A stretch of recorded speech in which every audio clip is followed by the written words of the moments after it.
Virtually everything that we've learned over the past week having to do with how we as a country are treating migrants held in the concentration camps that we have along the southern border and other parts of the country has been absolutely horrendous. But some of the new reporting is actually going back quite a ways, back to 2018. Take a look at this little tidbit. In July of 2018, 37 detained migrant children boarded vans in Texas so they could be reunited with their parents at the Port Isobel Detention Center. But when they reached the Immigration and Customs Enforcement run detention facility, they had to wait and wait. It took 39 hours and 2 nights spent sleeping in vans for the last child to be processed and reunited with their family, with most of the 5 to 12-year-olds waiting at least 23 hours in the center's parking lot. So in July in Texas, they spent multiple nights sleeping in a van. On average, at least 1 full day in a van in July in Texas. I don't know if many of you have been in Texas in July. I lived in Austin for like 5 years. It gets hot there. And if you're a kid, you do not want to spend an hour sitting in a van in a parking lot. You know, we have news every couple times a year at least. Someone leaves their kids in a car and they die. This is how you get that. And 37 kids were stuck in those vans. And that's new, that happened. We didn't hear about it for a very long time, about a year actually at this point. And that's the sort of just casual mistreatment of these kids that ICE just does and border enforcement just does, and it's just a thing. We're gonna give you Donald Trump's response to these sorts of reporting in just a little bit, but this is to give you an idea of, we're not talking at this point about the kids who've died. That happens all the time. We're talking about just the day-to-day experience of being a kid who happens to be under the control of the federal government. How they're treated, how savagely they're treated. Now, I want to return to the sort of big story of the last week, and that is the Trump administration arguing in court that kids in these concentration camps don't need to be able to sleep at night, they don't need soap, they don't need toothbrushes, all of that. I found that to be horrendous. Many of you felt the same way, and some people, in fact, wanted to donate these sorts of things so that the kids would have access to them. If the government's not gonna provide them, American citizens decided to step up, which is certainly good. Unfortunately, it didn't work out. Because this is last Sunday, a man named Austin Savage and 5 of his friends got in an SUV, went to an El Paso Target and bought diapers, wipes, soaps, and toys. They spent $340 and then headed to a Border Patrol facility holding migrant children in nearby Clint with the goal of donating their goods. But when they arrived, they found that the lobby was closed. The few Border Patrol agents moving in and out of a parking facility ignored them.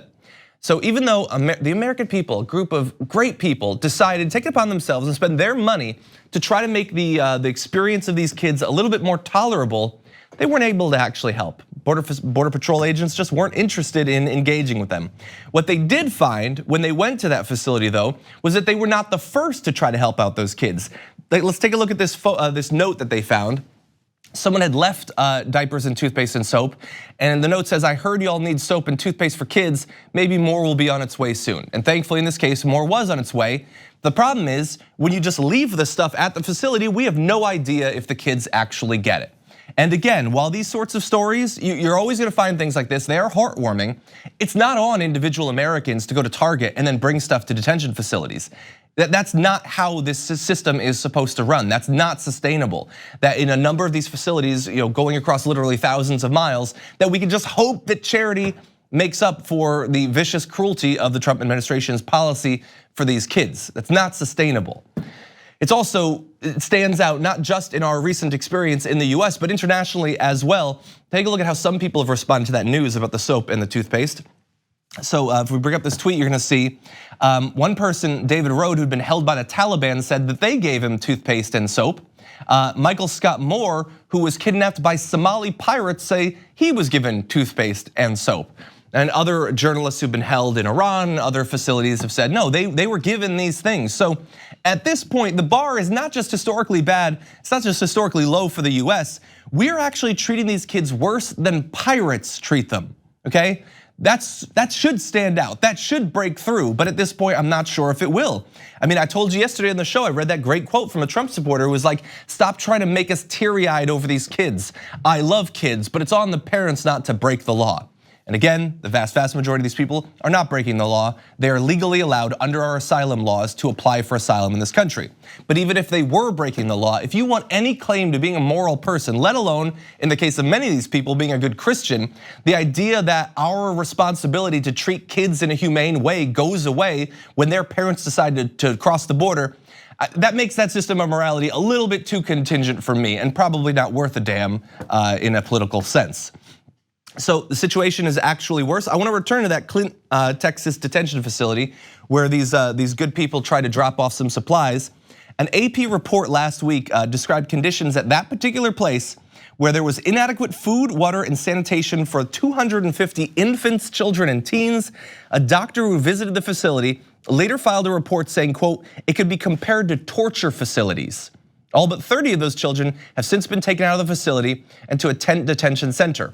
Which I guess in 2019, that's progress, that if the AP goes in and if they can get a doctor to sign off on the fact that this is effectively like a facility out of one of the Saw movies, then maybe we can move the kids. But I ask you a follow-up question, move them to where? Move them to one of the Border Patrol facilities where we really hope that they can have soap. Do we have any reason to believe that wherever they were moved is better? Or were they simply shuffled to some other army facility? Maybe with some historic connection to, I don't know, one of the concentration camps of old in Japanese internment or something like that. Do we have any reason to believe that the kids are better off?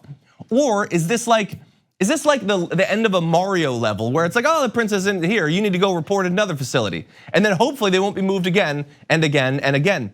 I have an idea. How about we treat these kids like humans regardless of where they are, regardless of whether there's a doctor on hand to testify as to the condition they're being treated, regardless of whether the AP has currently tracked down that facility. How about we treat them like humans? How about we, the richest country in the history of our species, give soap and toothpaste to these kids?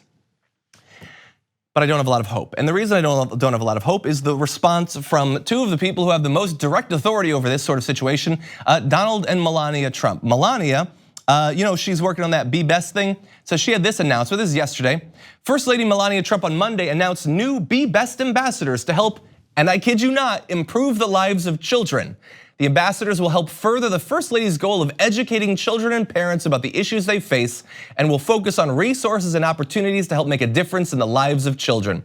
They'll act as points of contact for pushing Be Best forward in their agencies. I have to assume that Border Patrol, ICE, probably not gonna be amongst that list of agencies because you don't really need ambassadors to know what's necessary to improve the lives of children in those agencies. I think that what you need to do is pretty much screaming in our face at this point. And I guess there's a small chance, a remote chance that this announcement by Melania Trump on her Be Best thing is just shockingly tone deaf considering what's in the news lately. But considering the attire that she's worn when going to these sorts of facilities, I don't know why we should give her that sort of benefit of the doubt. It seems like this is once again spitting on our face. You guys around the country, oh, you're really concerned about these kids? I'm gonna make a mockery of the situation by pretending that these ambassadors, often God knows where, are gonna improve the lives of kids when I know exactly what I should be advocating for and I choose not to. So that's Melania. Let's talk about Trump, asked this weekend by Chuck Todd about all of this reporting, about the torture conditions these kids are being held in these concentration camps. Here was his response. They were built. Let's talk about what's happening now. Your administration, you're not doing the recreation, you're not even schooling these kids anymore. You've gotten rid of all that stuff. We're doing a fantastic job under the circumstances. Fantastic job under the circumstances. Circumstances, again, that he can say over and over that he was saddled by this, but we've been reporting from the very beginning, this is the result of choices made by the Trump administration. Purposeful choices by him, by people like Stephen Miller, to inflict purposeful suffering on these populations to send a message. To send a message to Mexico, to Guatemala, to El Salvador, all those countries. We don't want you to come, and so we're gonna convince you that if you get over here, you're going to suffer. Some of you might die. That is the official government policy. And so Melania doesn't care, Donald Trump doesn't care. I just want to end with something I noticed, and it struck out as any human should respond to what we're seeing here in exactly the way I'm going to show you. Not as Melania did, with at best ignorance, if not disdain for these kids, and not trying to pass the buck like Donald Trump while putting horrendous, savage policies into place. I want to go back a year to literally the day or two before we first had, who would then later become Representative Alexandria Ocasio-Cortez, who was down at the border visiting these facilities. She came back to her district, she Skyped into the show and talked about the experience. There were some photos that were taken at the time that weren't released until just yesterday. And here is one, there's others that you can see on her feed, but she's literally breaking down at what she's seeing there and understand that she was having that 100% understandable, and I would say it should be the demanded response to what we're seeing there. This is before we knew about so much of it. We didn't know how horrendous the conditions were. We hadn't seen in a period of just a few months 6 kids dying, but she had a human response. And honestly, the opposition on the other side, they hate her for that. They're mocking her right now on Twitter for tearing up at this horrendous stain on her history that we're writing every day. Someday, hopefully, people will be able to look back with a little bit of perspective and know how right we were to speak out against these policies, to identify them as concentration camps. But that battle is going on literally every day right now as we try to get something approaching a sane, humane policy to manage the crisis that we're seeing.